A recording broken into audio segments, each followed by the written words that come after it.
अहमदाबाद के नयन की निर्मम हत्या के विरोध में आज उदयपुर का पूरा सिंधी समाज शक्तिनगर झूलेलाल मंदिर 12 बजे मौन जुलूस निकालेगा। तो चलिए सिंधी लोगों की एकता दिखाता हूँ।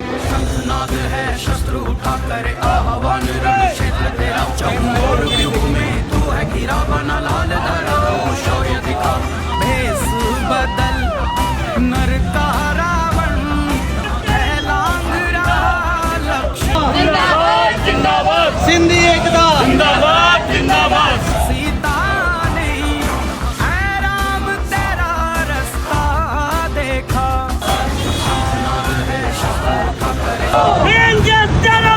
गोली मारो सालों को।